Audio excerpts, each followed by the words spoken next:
right,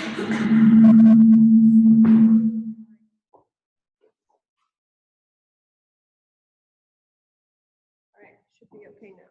Okay, so first of all,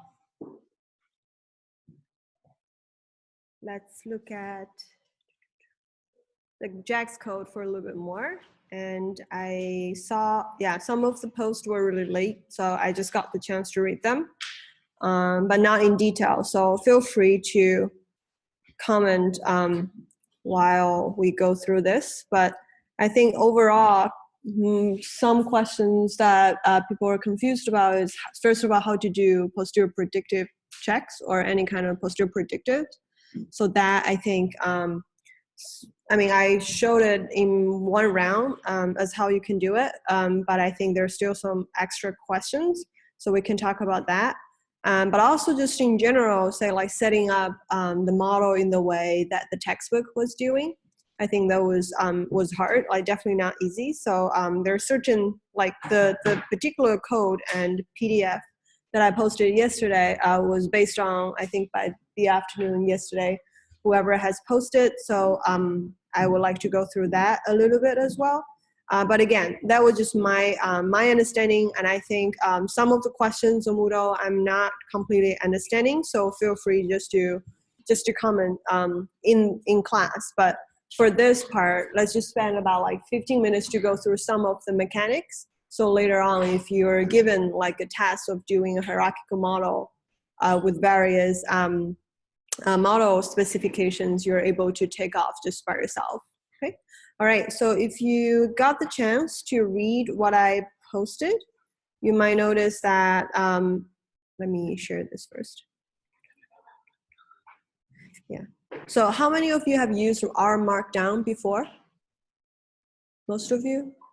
Okay, some of you don't. Okay, so I would like to show you really quick first as what that is, and you might notice that it's just going to be in R. So I posted that yesterday, but let me show you quickly what it is. And in terms of the output, you can actually make it either a HTML or a PDF. So the one that I generated, it was generated as a PDF. So first of all, it's a specific type of file in R, okay? And you can actually create your own pretty easily. Like this one, I just like started a new one yesterday without any template, just the default template that I used. So pretty much you can write anything like in paragraphs outside the, okay, so two parts mostly. One thing is this R environment. Okay, so any kind of R code should just go into that kind of, let me just bring it up. Yeah. So if you have, say, let me show you over here. Yeah, if you start a chunk with this and end with closing three quotes over there, any R code should just go in there, and then if you need it, it's just gonna run. Okay, run the R code. But anything outside that shouldn't be the R code, you can just write it outside those environment and say like if you have 3 pound sign over here, you can just start like a new part, like they're gonna have a bigger font, etc., etc. But you can also just write like regular paragraphs like this, and then you can do it. And later I realized, because yesterday I was trying to figure out how to do the posterior predictive, I realized that actually also this version at least, I think your version should accommodate that as well, is the LaTeX functions in this. Yeah, so just regularly if you try to type in the math environment, you have this $2 sign, that's what I do, and then whatever is in it just gonna be compiled to be a math formula or like a math notation. Okay, so pretty useful. So I would say if you want to use this to say answer like a homework question, and I noticed some of you are doing that already, that will be like recommended if you want, because you can be more flexible. Okay, so in terms of the output, this is what I had. So let me just knit, sorry. I want to knit it as a PDF so we can look at the PDF together. So the PDF, like the document was the one that I shared yesterday, like on Moodle as well as through email. But I want to go through parts of this to show you that in what part you can get to know what information.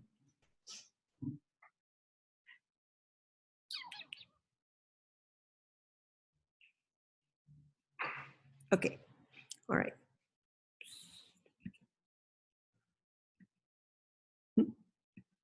Okay, yeah, so if you generate as a, not showing, sorry about this. Okay.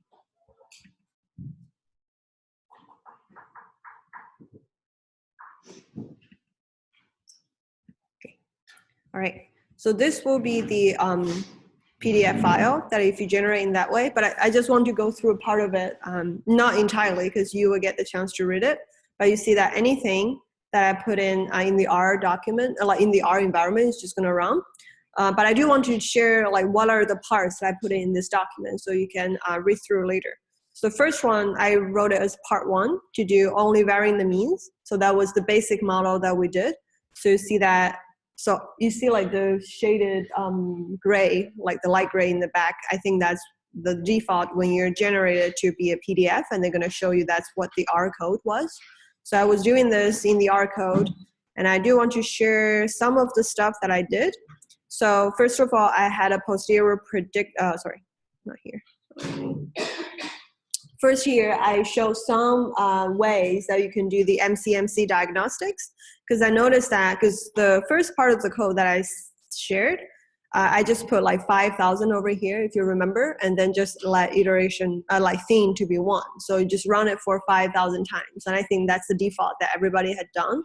But in practice, what you should have done is you should thin the chain. You should do burn-in, and you should thin the chain based on the autocorrelation functions, right? So what I did over here is like a set of sample code that you can do. This is, say, I want to, so in the end, I burn in the first, so I run it for 20,000 times, and I burn in the first 10,500, 15,000 draws, and I only have the remaining 5,000, and I think every other 5 draws. Okay, so in the end, I have 1,000 draws for all of them. Mm-hmm. So I have a question about IFC you specify like school 50. Yeah. Mm-hmm. So if we do like diagnostics or predictive tests on a single school, do we assume that it will be the same for all of them? Yeah, good question. So what do you think? So yeah, good read. I did only choose, I only choose the school 50 just as a demonstration. So in reality, I think if you try to report what you have done, you might only, this doesn't work. You might only do 1, yeah. But if you try to write it up as a like a research paper or kind of that, in theory, you should check all of them. Yeah, so Katie's question is here. So here is a demonstration. I only saved the, so remember in the model, you have 100 different MuJs, right? 100 different means for each, like 1 mean for each school. So you have 100 schools, so you ended up having 100 different means. And then for that, for each of the mean, you have 1,000 draws. And so in reality, you have to check all of them. Yeah, so what I did, I just chose 1 of them. I chose randomly, I thought 50 would just in the middle, so I chose that. And then, so in that case, you will see that you're gonna have this output, like I saved this as a m.j output. I save all of them, but in the end, when I plot it, I only chose the 50. Yeah, so good point, because later you will see that once we have the sigma j squared to vary across schools, I also only just chose 1. Yeah, but in reality, I think you should show all of them, but you don't have to like show all of the plots in your report. You should have done all of them and flag anything that's not working. Is there like random loop? Yeah, you'll be writing a loop. Yeah. So I guess this will be one kind of drawback of doing hierarchical model in this way, because in order to check your MCMC diagnostics, it turns out to be a lot of job. Yeah. Yeah, because in the end, like how many parameters we have over here for the simpler model? We have 100 means. We have the general mu. We have this tau square, and we have the sigma square, right? So we end up having 103 parameters. So when you do MCMC diagnostics, you should do it for all of them. Make sense? Okay. Yeah, and then of course, once you move to the more complicated model with the varying sigma square, you end up to have 204 parameters. Yeah. Okay, so here is just a demo of only choosing one of them. So this is the trace plot after burn-in, after thinning, trace plot of mu, trace plot of sigma square, trace plot of tau square, and then that particular mean, okay, for that school.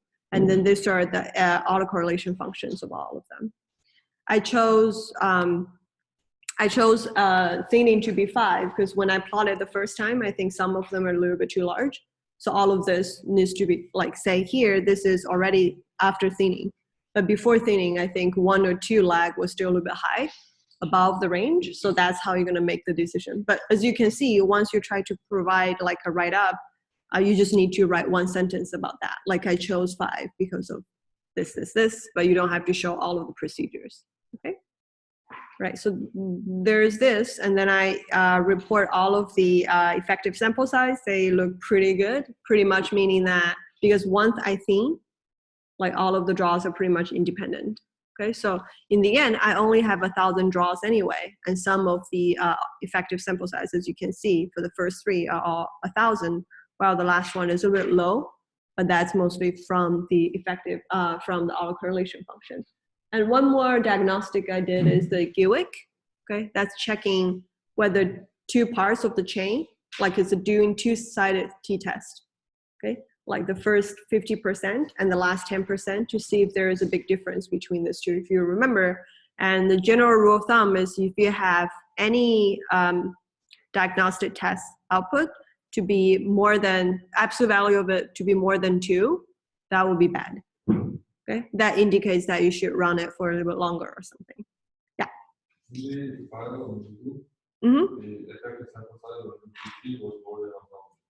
Yeah, so good point. So Eli at some point posted, that was from the week before, that effective sample size. Okay, so if you have negative autocorrelation, the effective sample size can be larger than the number of draws that you have. So that will be like a drawback of using effective sample size. Yeah. If I understand it correctly, though, it's larger by the same proportion that it would be smaller if it were a positive autocorrelation. So you could just do, like, if it's, let's say you have 1,000 draws and your effective sample size is 1,300, you could essentially summarize that as 700. Oh, by Unless okay. There's some positive and some negative autocorrelation, unless it alternates, then you can't. Okay, but do you know, like, how would you be able to know that it's gonna be up and down? Oh, by looking at that particular plot? Yeah, with the article, if there's any below. Okay. And if there's some below and some above. Okay. All right. Okay, I will summarize that onto Moodle at some point. That's what the stack is. Yeah, that particular post was saying. Yeah. Okay. Right. So this one. Right. So for this case, all of the effective sample size were below the total number of draws. But in situations like that, you might have less, like more than 1,000. But you can do, I guess, minus the difference between that to the thousands, so you know how negative that is, because you don't want negative correlation either, right? In general, autocorrelation function, you just don't want any dependence. We want to get rid of all of them. Okay. All right. Okay. And then the GWIC was doing, like I said, testing 2 parts of the chain to make sure that they're not hugely different. Okay. So the rule of thumb is not larger than absolute, like the absolute value of it not larger than 2, because it's just doing a simple 2-sided t-test. Okay, if it's larger than 2, the probability of being like it's a frequentist test over there, so that provides significant support, saying that the means of these 2 parts are actually different from each other, and that is something that you shouldn't do. Okay, okay, and the other part of this is the posterior predictives. So this is the one that I did, and I'm actually still not sure what are the questions on Moodle about, because some of them were late. I just got the chance to read it. But okay, so let's pause here. You have 100 different schools, right? So if you want to do, so here I chose the school 50 for every case. just because I was doing, like, it's just to keep consistent. Okay, so this demonstration is doing only for school 50. And I went back to the data, I noticed there are only 18 observations in that school. Okay, so it's a small sample size. And you see that once I plot it, the histogram is what that 18 schools are. Okay, like, sorry, not 18 schools, 18 scores in that school. Okay, so how would you think you should do posterior predictive for school 50? Say you have 18 observations. Based on what we learned about posterior predictive, what you would do, the procedure.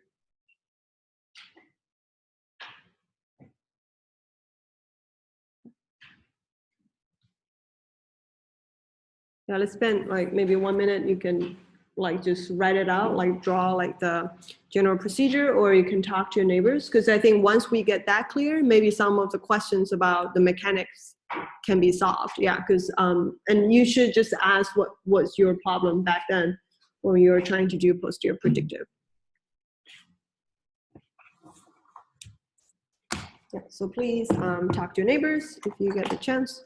And I posted already, but that's just my take, and you might have other ways to do it.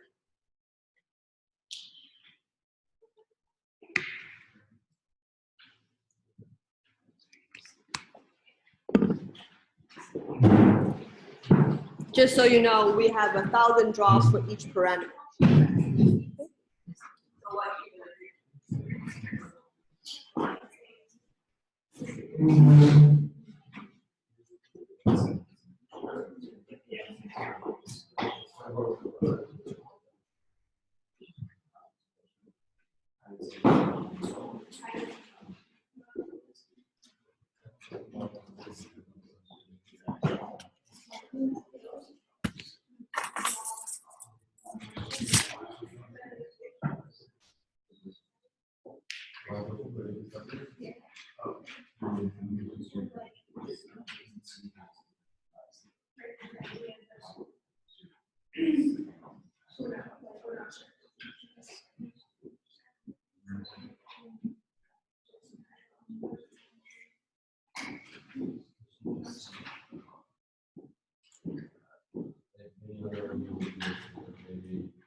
Okay, anyone?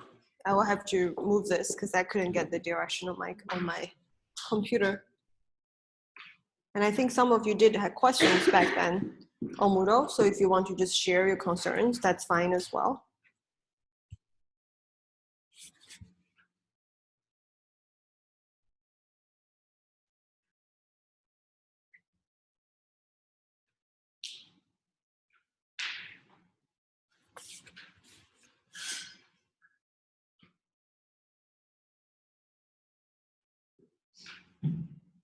So the one that I had over here is I'm only looking for generating new scores for school 50, right? So, and I have 1,000 draws for all of my parameters.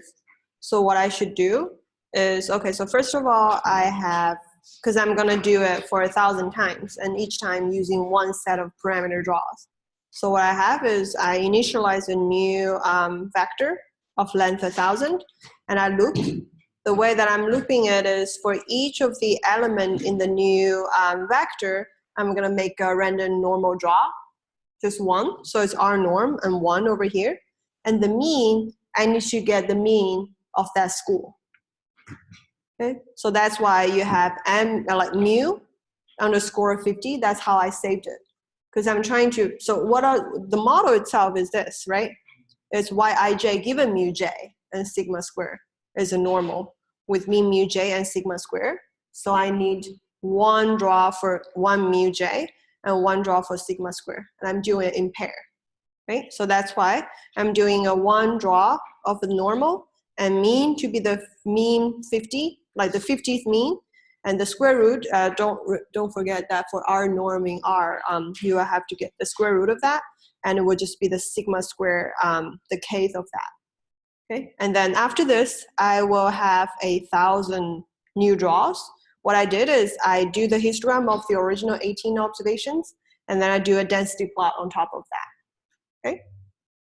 Okay, so this is generating, say for school 50. How you're gonna do it, but this is just generating 1,000 different draws. But what about posterior predictive checks? Yeah, Eli? Can I ask a quick question? Oh yeah. Mm-hmm. So, two quick things. The first is you're drawing 1,000 different sample size 18. Mm-hmm. No? Not yet. Yeah. So that will be the posterior predictive checks. Right. Yeah, so remember the checks that you should replicate the number of observations in the original sample, and then you define a statistic, and then you compare against the original, right? So this is not yet. So my question just now is how you're gonna do posterior predictive checks. Okay. Okay. So, okay. Mm-hmm. Is something else? Yeah, and then I guess the other thing that I'm not quite Sure. understanding is why not use the mu sub 50s that you already drew in your chain? Oh, that is that is what you're doing. Yeah, Okay. right. Sorry. Yeah, this You're is. not drawing a new mu sub 50. No. Okay. Yeah. So you see, I'm utilizing it. Right. Okay. Okay. Cool. Thank you. No problem. Okay, so I guess Eli kind of told us how you're going to do posterior predictive checks, but I would like someone else to talk about. I mean, we did that in the exam at some point, and all of you wrote it out step by step. So you should know what to do. But I just want to get a quick feedback from that to make sure that even though I didn't get the chance to demonstrate in the document, but you will be able to do it if you ask to do it. And that would be a good way to check how well your model is working. And to be honest, I think, because the two parts in this document is, the first one is only varying the mean, and the second one that people have been working on for the past 2 days is how to vary both the mean and the variance, right? And in the end, you should decide, or you should follow some guideline as how to decide which one you want to choose. And posterior predictive checks will be a good one to look at. But of course, there are other aspects of things. Yeah, right. So how to do posterior predictive checks? Anyone?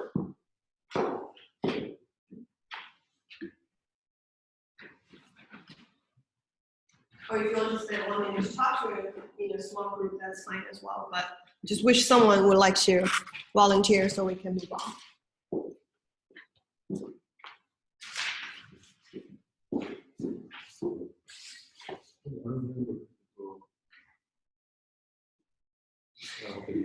I remember if you draw 18 given the same unit sigma squared, or do you draw 1 for each unit?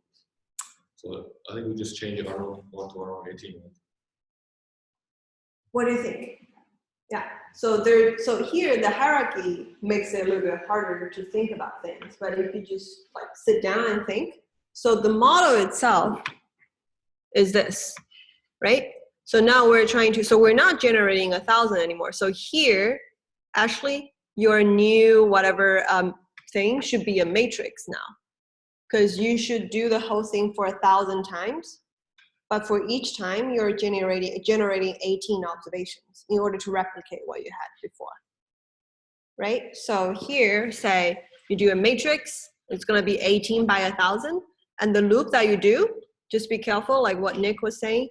Here, it's going to be 18, but once you generate, it's going to be a whole vector, so you should save to that particular row that you initialize in your like before the loop, and then in the end, the things that you can summarize wouldn't be just like looking at this, but a particular statistic from the table, from the original data, and then evaluate that statistic in all of the generated 18 observations, and then plot it in some way. Okay, so I think that's probably a better thing to do in terms of evaluating how good the model is. But since there are some questions early on, I think on Moodle about all of this, so I just want to talk about it. So I think one thing just to keep in mind is you should make sure that a dimension is right. Say here, the school 50 has 18 observations. So, and that is based on, you go back to the data to see how many there are. And then you should extract the correct data to plot your things.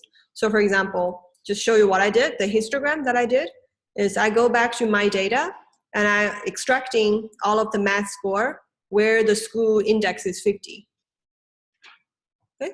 And then I like the rest will just be like the label, legend, et cetera, and the lines that I do will just be the new 1,000 draws that I have over there. Okay, so all of these are subtle, and the thing is, in class, we just focus too much on how how the model is doing as well as like how things can be coded up. But I want to show that after all of this, there's still work needs to be done. And all of this are pieces from previous lectures and stuff, and you shouldn't forget them. You should still keep them in your tool bags when you're asked to do any kind of analysis. Okay. All right, so the second part of all of this is 3 different models that I tried. One of them is just the, okay, so first of all, let's see. I plot something extra over here. This plot is, you have 100 different schools, and I just plot all of them side by side.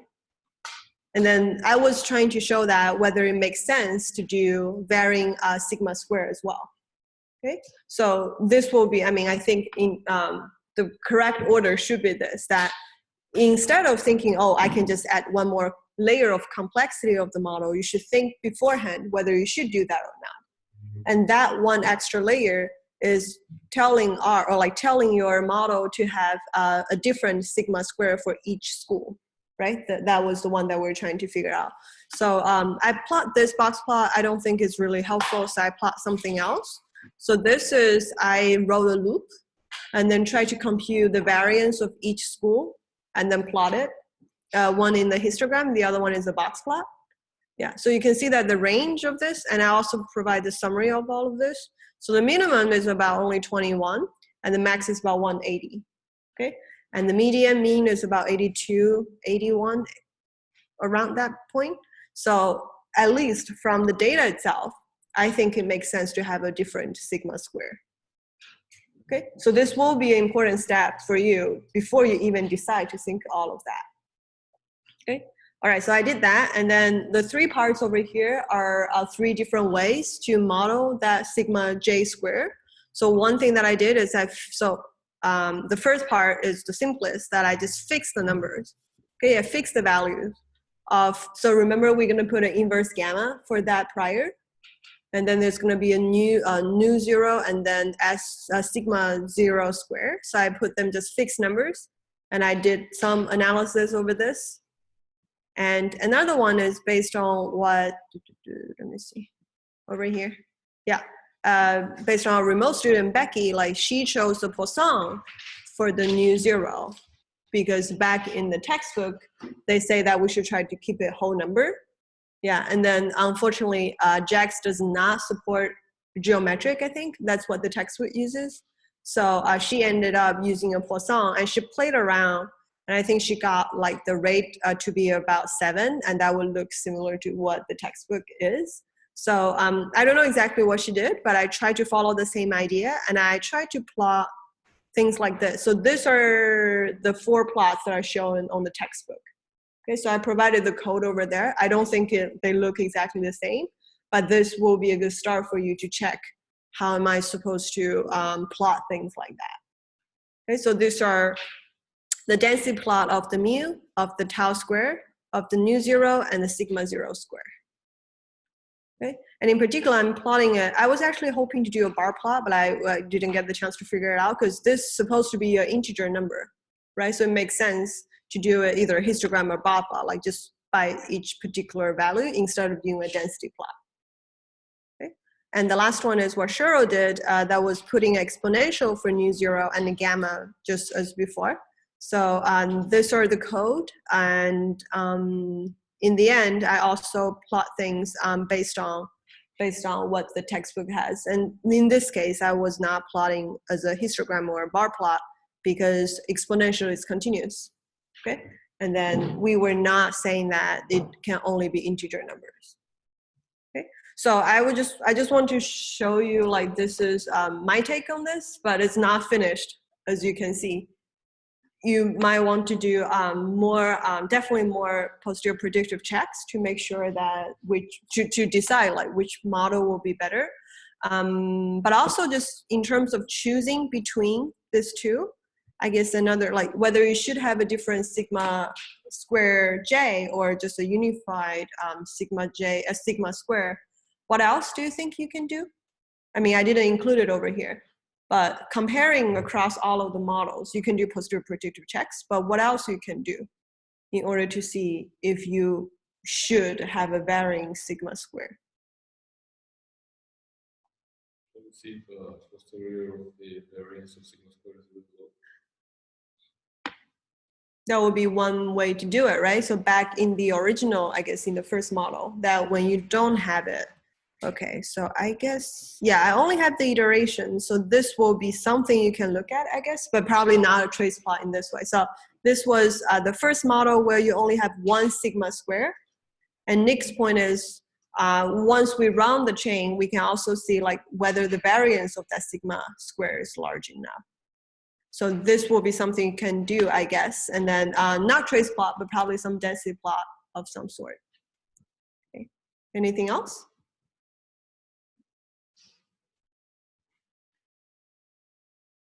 Eventually, we want to know, should we put different variants for different school? The exploratory data analysis tells us we should, right? Based on the plot that I show you over here. Yeah, but once you run it, as you can see, you have so many parameters that you can try to play with. So it's definitely like open-ended, but I think any kind of attempt will be good. But any other ideas of what you can do?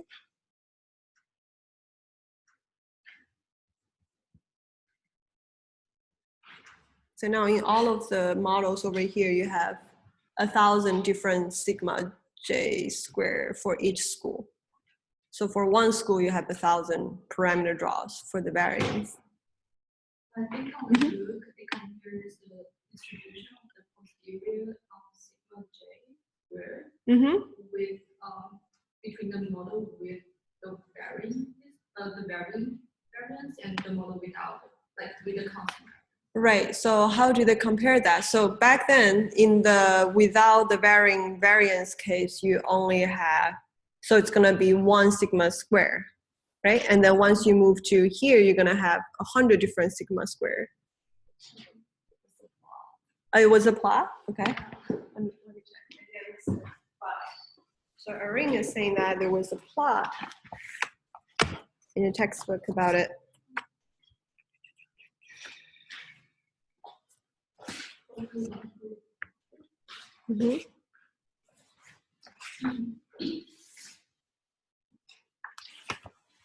Yeah, 145 is mostly, I think, about mu. I think, yeah, was the mu.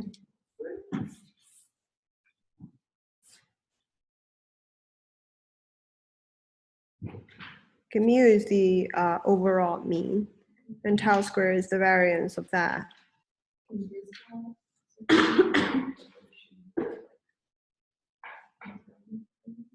So the lower two is about the parameters in the prior for, let me put it down over here. Yeah, something similar to this. So the lower two is, one is about the prior sample size, right? Mu zero. The other one is sigma zero square, which is sample mean. Yeah.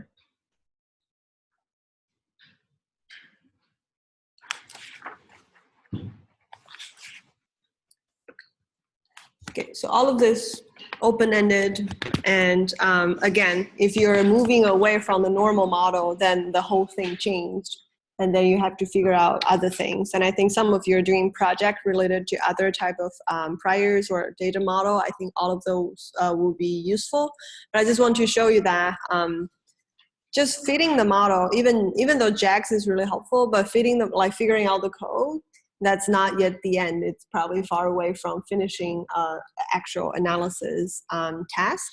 And I hope all of you will just I mean, beyond this class, if ever in any other context you would like to try some kind of Bayesian models, then there are many other aspects of things in addition to just fitting the model. So yeah, just keep that in mind. And I will try to incorporate some of this as much as we can, but it's towards the end of the semester, so there's not like everything, like not a lot of things I can do, but I just want to take the chance to show you that MC diagnostics is not trivial. There's so many things you can do. And then think about it, right now we don't have a lot of parameters. I mean, we do, but it's because of the hierarchy. Yeah, but what if in a more complicated situation, you have many more parameters in your model, then there are so many different things that you can do. And then you can only pick certain ones to check. And you have to, yeah, hang there, I guess, in that case. So for me, like even my own experiences, when I'm doing more complicated models, there are things that it's just so hard to keep track with. Yeah, so like the means that we're talking about over here, you have so many different schools.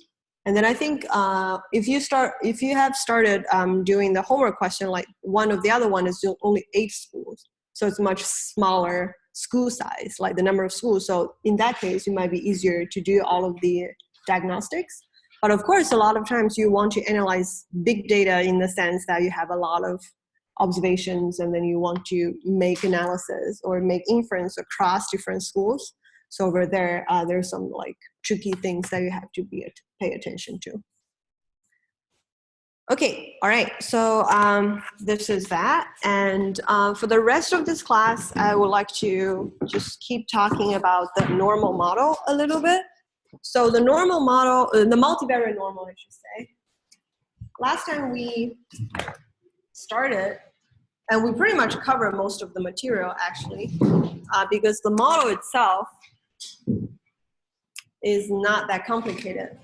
But, and since now we're not trying to derive full conditionals and stuff, so things will just even become easier. But I just want to continue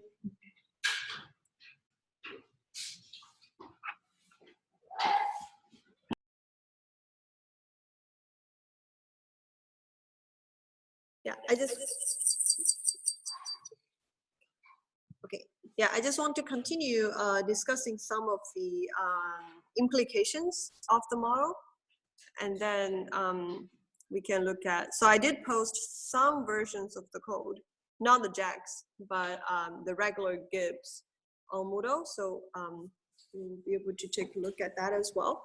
Okay, so let me just bring it back to the context a little bit. So this was the data set that I was looking at. You have 22 different children, and they have a pre-score and post-score. Okay? And we're trying to figure out if taking this particular instruction method will be helpful. And because now the data arise in pairs, because it's one person before and after, so we're trying to model it using a multivariate normal model. Okay, in particular, a bivariate. So the way, okay, so the bivariate normal is a simplified version of the multivariate. So you have this subscript n, a 2 over there to indicate that you only have a dimension of 2. And then the covariance matrix would just be 2 by 2, okay? While the mean vector would just be 2 by 1. That's the dimension of the data. So the general form of the multivariate normal is here. And last time I went through about how to understand and how to make the link to what we have known before about the univariate normal. Okay? So back then, it was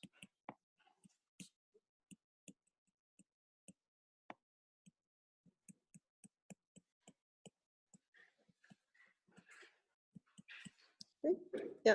So here, the 2 pi, this effect is the same, and you bring up to the dimension of your multivariate normal. This becomes the determinant, and then take the square, take the power of -1/2, and in the exponent, because now everything works in terms of vector and matrices. So the squared effect needs to be expressed in terms of this transpose times itself. And then also you need to bring this back as the inverse of the variance. Okay, but not everything is in terms of matrix. But we did show last time really quick, just looking at the dimension really quick. So over here, because y and mu, both of them are p by 1. Okay, because you have p like p I think, yeah, p element in your observation. So here there's going to be a 1 by p matrix because you do the transpose. The inverse of the variance will be p by p, and this one will be p by 1. So you notice that even though you're working, I mean, in the form, it is about matrices and vectors, but this will be a scalar, right? And the determinant is a scalar as well. So overall, when you're trying to write, like when you evaluate the likelihood, say in this case, will be a scalar. All right, and then you can also do it in terms of precision. So it works in a very similar way. And this is the multivariate normal version of the a constant, in this case, vector multiplied in front of a multivariate normal. What's the transformation becomes. All right, so last time we talked about the semi-conjugate prior. I just only briefly mentioned about for mu, it's gonna be a normal, and then for phi, it's gonna be a Wishart distribution. So today, let me just introduce a little bit more about this Wishart distribution. In short, it is a generalization of the gamma to higher dimensions. Okay, so the gamma, so remember in the univariate case, if it's semi-conjugate prior, so y given mu and sigma square follows a normal, that's the data model. And then for the semi-conjugate prior, we have what mu is a normal mu0 tau squared, right? And then sigma square, 1 over sigma square actually is a gamma, right? With AB, say. The parameters over there. So those are the semi-conjugate prior back then for the univariate case. And then for the multivariable case, we're doing mu just as a multivariate normal of its own.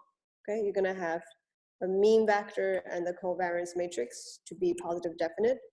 And then the conjugate, semi-conjugate prior for phi is a Wishart distribution. So here, this was the phi before, okay? So you can imagine now why Wishart is like a generalization of the gamma to the higher dimension, okay? And the way that actually generated is very similar. Anyway, but okay, so if you're gonna do the semi-conjugate prior, you'll be able to derive your full conditionals, so you can do MCMC, especially Gibbs in that case, okay? All right, so what about this Wishart distribution? So the definition, okay, let me maybe just slow down here a little bit. So if you have, let's say, n different vectors, okay, of the same length p, like same dimension p by 1.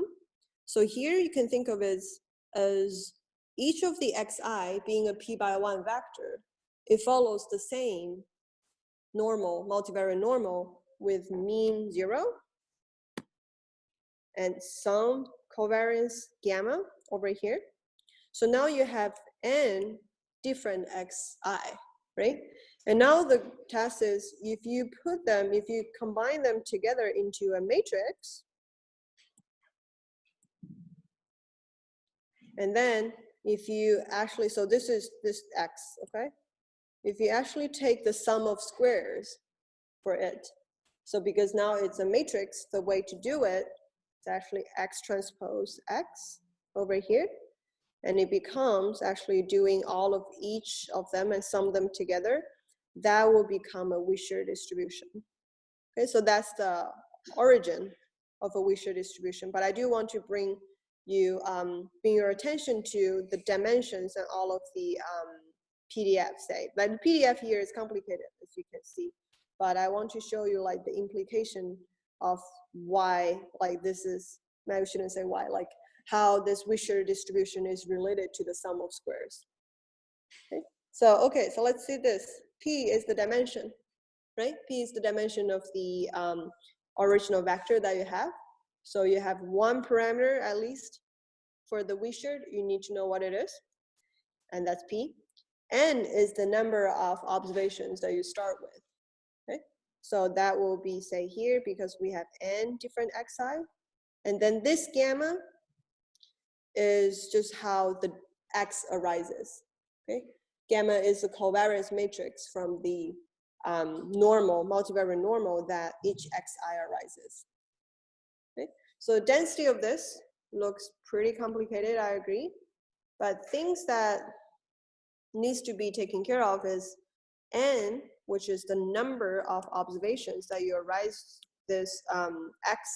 It's gonna be the degrees of freedom, and gamma is called the scale parameter for this for this Wishart, but it is the covariance matrix from before.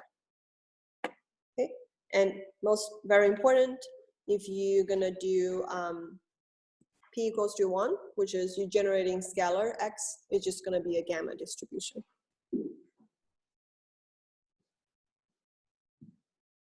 Okay, so pretty much the Wishart distribution is trying to come up with, it's a distribution to measure the sum of squares. Okay, but now it's in the multivariate normal, it's a multi-dimension case that it gets a little bit more complicated. But if you think about how Wishart arises, you have a bunch of IID xi, and all of the xi are already a vector of random variables. Okay? And then you take the sum of square of those, and you're gonna arrive at a Wishart distribution, and the parameters in the Wishart distribution are closely related to what you had when you generate the data. Okay, so to make the link, have you heard, I guess you probably have, chi-square distribution? Okay. So chi-square distribution, do you remember how chi-square distributions was derived?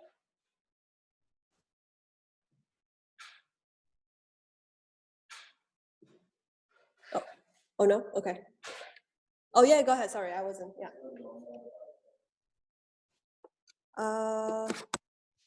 That's true, right. That's true as well. So that's a chi-square test that you're doing, right? Yeah, so it's gonna be a normal divided by t when people are trying to get the chi-square test statistic ready. But how did chi-square distribution itself arise? Have you ever read anything about this? Okay, so chi-square 1 is actually 1 standard normal, and then you take the square. Okay, so if you have, say, so random variable x to be a standard normal, and if you take the square of it and define that to be a new random variable, it's going to be chi-square 1. So chi-square n, remember n is also degrees of freedom for chi-square distribution. Okay, so chi-square n is actually, you have xi, all of them are IID, and actually standard normal, only standard normal, okay, not any normal, it needs to be a standard normal. And then if you sum up all of the xi square, if you define that to be y, that's gonna be chi-square n. Okay? So chi-square distribution itself is a sum of square, but only for scalar, okay, only for univariate normal. Okay, I mean, this is probably like a hidden, like back in those theory back then, but just want to, I hope this will be helpful in order to relate to this Wishart, because this is doing sum of squares as well, but this sum of square is applied on the multi-dimension case, and it is evaluating the sum of square. Okay. Make sense? Yeah. Okay. One more thing, and I'm actually not remembering the detail at the moment, but chi-square distribution is also related to gamma distribution. Okay? If I remember it correctly, we should check that chi-square n is the same as gamma 1/2 n/2. I have to check, but it's related somehow in this way. I think it's this way. Yep. So that gives you another, I think, to me, my understanding of moving from univariate to the multivariate is back then chi-square, which is gamma, and we use gamma as the prior for the inverse of the variance. So in the multivariate case, I'm just going to use a multivariate version of the gamma, which is Wishart, to be the prior for the inverse of the covariance matrix.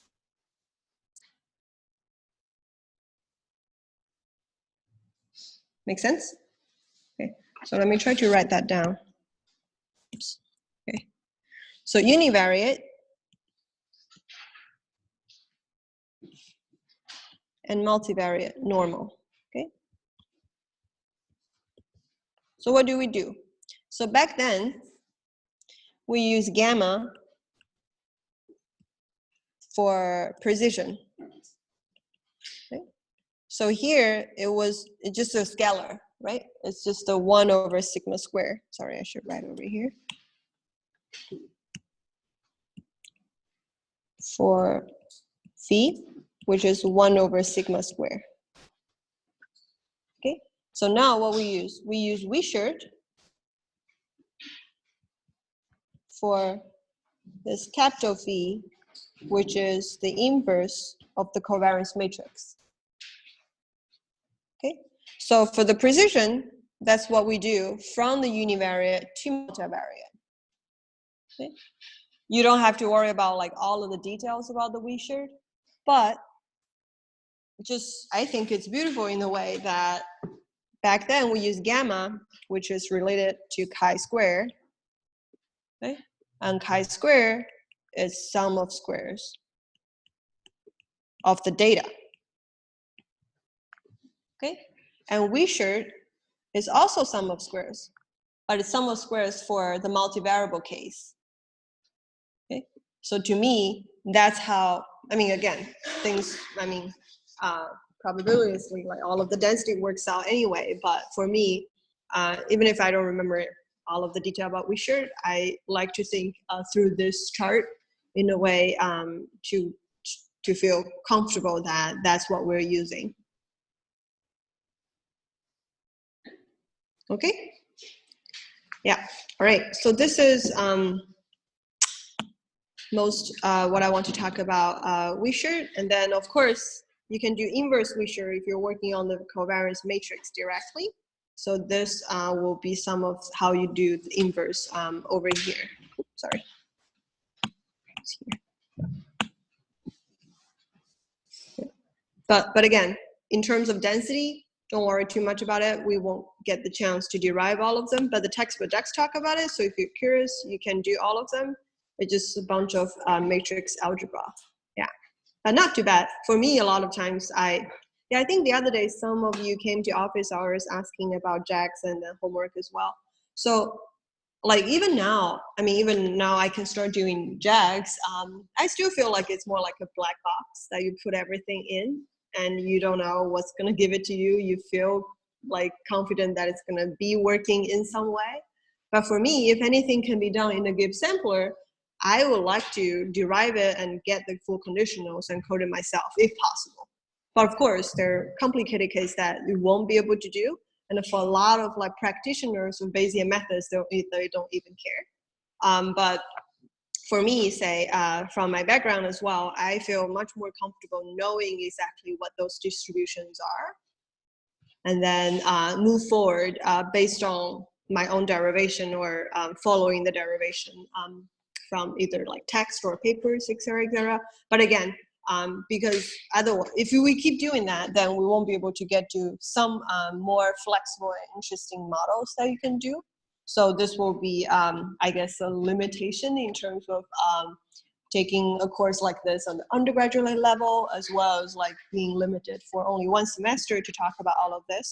But I do want to show you that, yeah, we are not required to show all of the derivation, but it would still be nice to know what they are.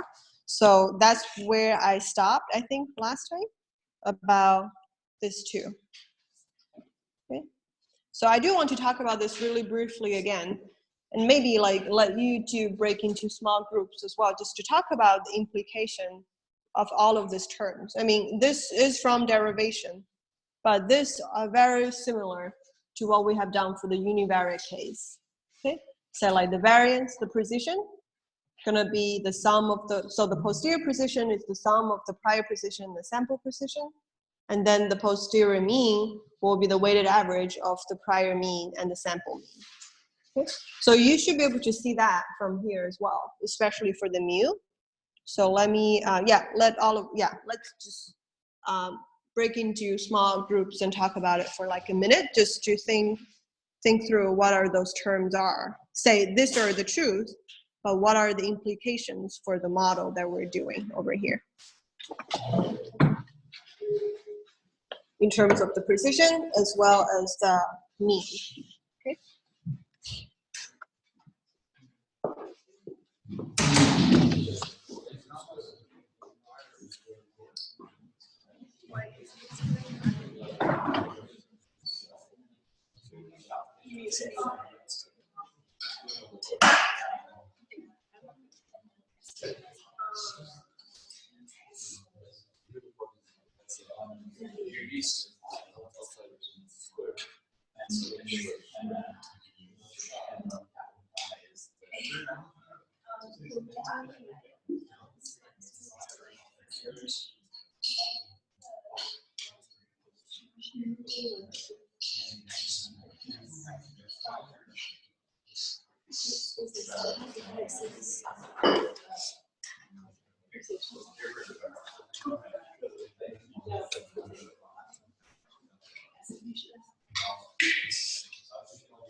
But maybe it's because they're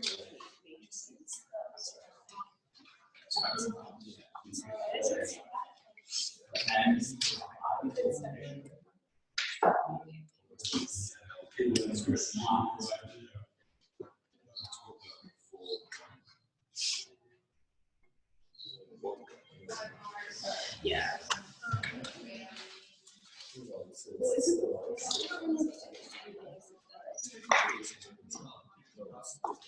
So what do you think?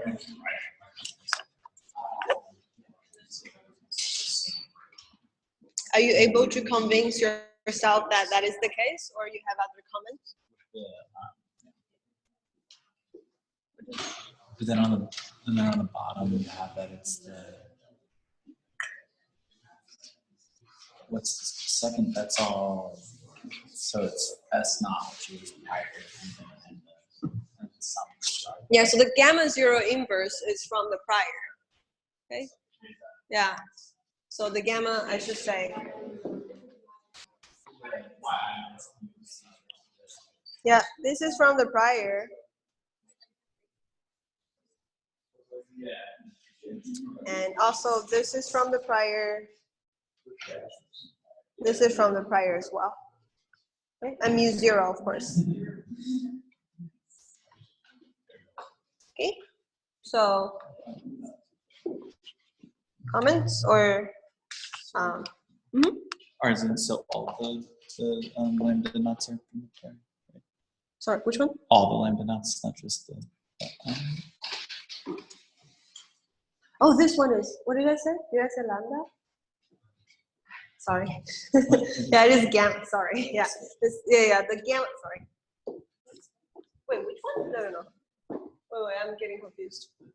What was your question again? Sorry. I don't end that question. Oh, okay, so this one. Yeah, this is lambda. Sorry. It's lambda. It is lambda. Okay, yeah. So these are from the priors. Yeah, okay. Yep.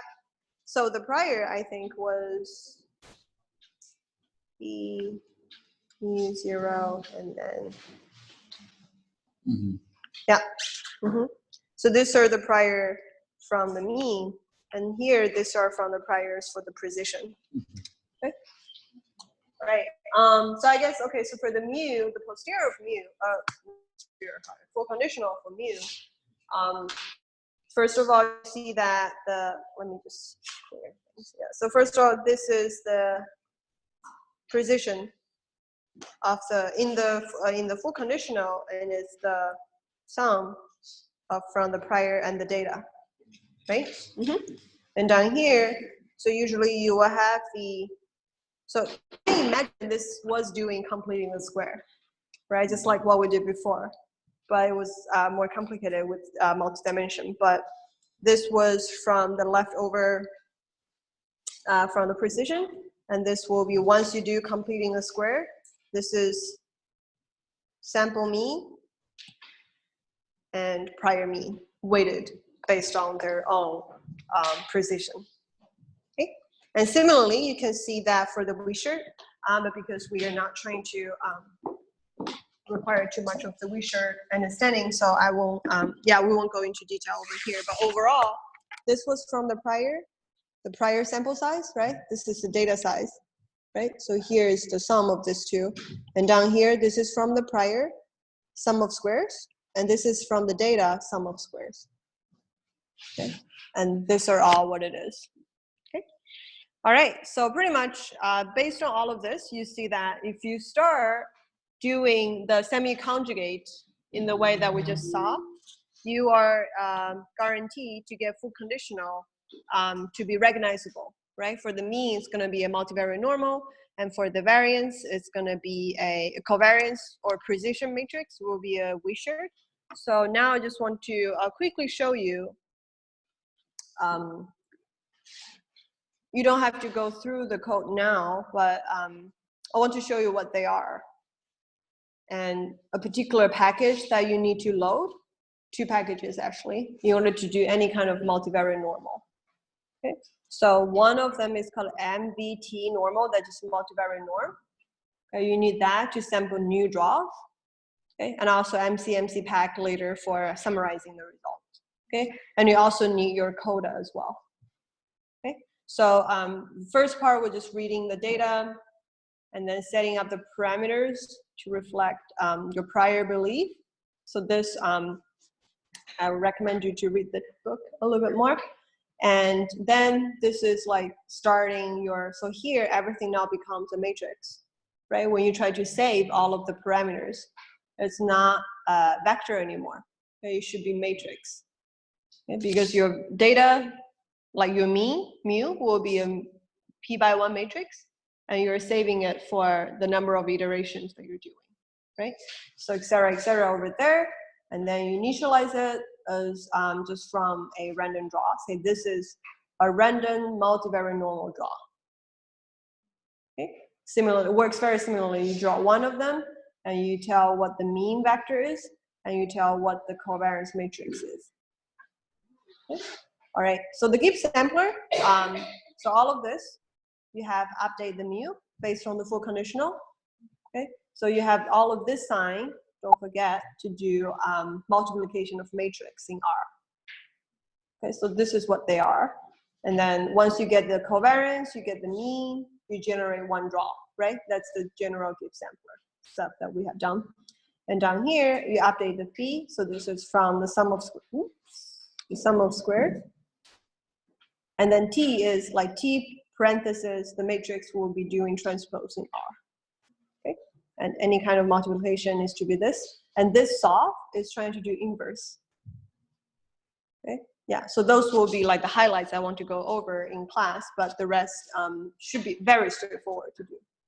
Okay, it's following the same idea, and then this is saving the records and then convert it to, so once you run your MCMC, you convert it to MCMC object, and then you can keep doing all of the plots. And then similar question here as well.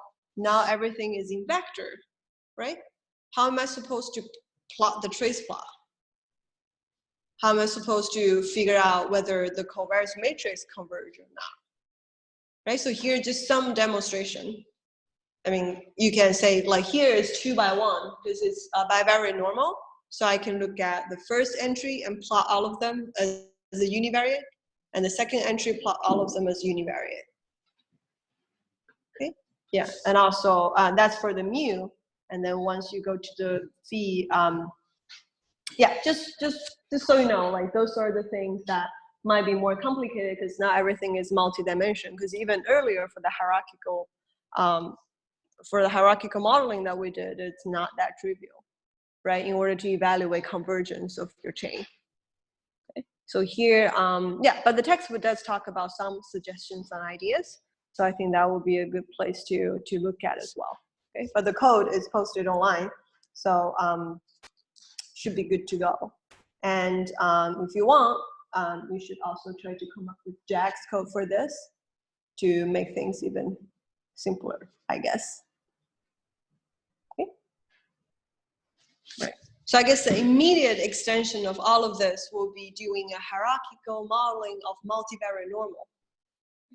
Right? It's possible, and then that's just, so I just want to say that of course there are still other topics that we are not able to cover in our class for this semester, but a lot of new stuff is combinations of old stuff, and then you should really like pay attention to like the analysis problem at hand to decide what you want to do. Okay.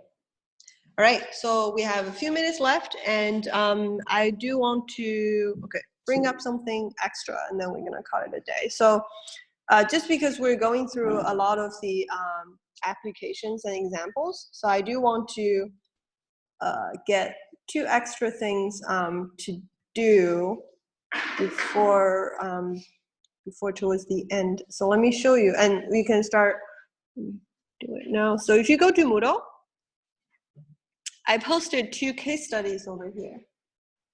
Okay. And I would say for the rest of this week, I know you still have your homework, and then also the project going on, but I do want you to take a look and work on this case study 1. So if you get the chance, it's a particular data set.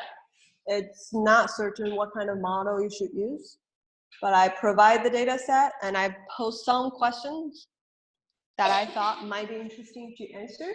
And then, so this is, so for now, for next week, just do case study 1. And then the data set is this Italy marriage rates.csv. And then I posted a discussion board for case study 1. So we have 5 minutes here. I would like you just to break into small groups to look at it for this. And I try to do smaller group now, because I think before it was 5 or 6, and in each day,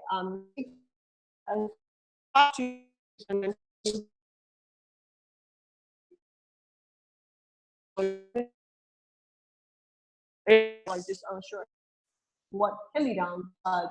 Brainstorm is what you can do, and on Monday, yeah. So I would say now, like the assignment right after class, so you know who you'll be working with. It's going to be group at most 3 people. Okay, and then so on Monday, please post. So for each of the group, you just need to make 1 post on this discussion board, case study 1. Okay, and try to answer. I think so. Just to make things simple, if you can do R markdown, that would be good. I can post some like just like what I did before. If you get your analysis, everything like should be in R, just be in the R environment, and any comments outside the R environment, and you compile to be able to do it. And just now, most of you know, if you need help with that. But for the rest of today, just click the data set. It's a very small data set, and it's just telling you the rate of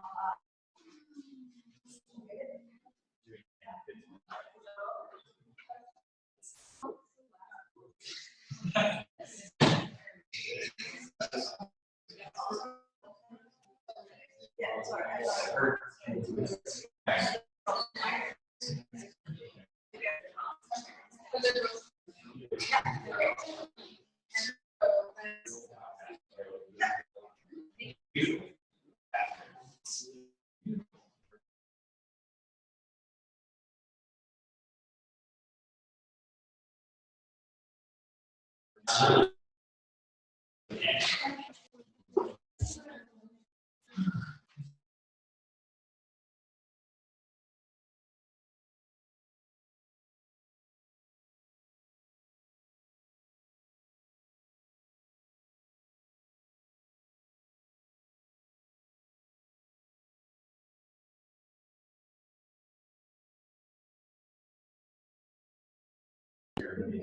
Yeah.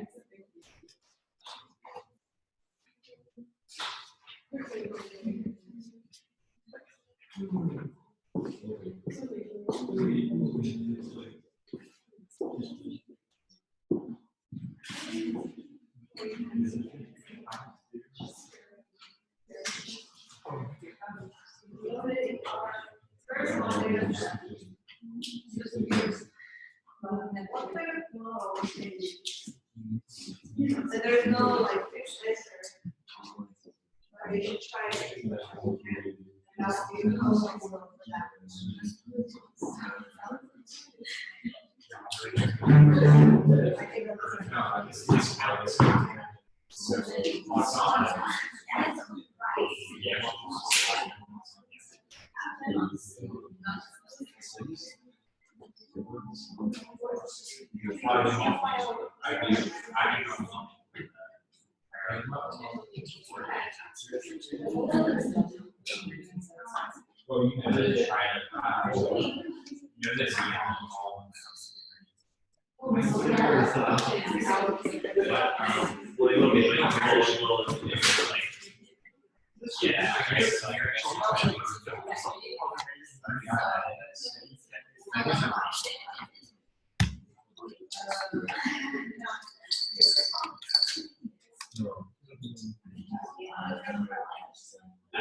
Okay, so on Monday, before Monday, just make like a post of PDF on the Moodle for that discussion. And I think on Monday, we're gonna, let each group talk about this, about what they have done or what they could have done if there's not enough time, et cetera, et cetera. And then we're gonna move to our pretty much final actual topic is the Bayesian linear regression. Okay, but let's spend half of the lecture next week, next Monday to talk about this case study. And then if you've done it, we have another case study for you to do if you want. And but I will require that for later lecture, not for Monday. Okay, but for Monday, just this case study one with probably only 8 or 9 or 10 observations, right? But it's rates. And one thing I guess worth noting is they're all integers. So what can we do about them? Okay. And again, because now we can use JAX, so a lot of, you don't have to derive things, so you can be more creative, but in terms of how to figure out the code, I will leave that for you as well. Okay, all right.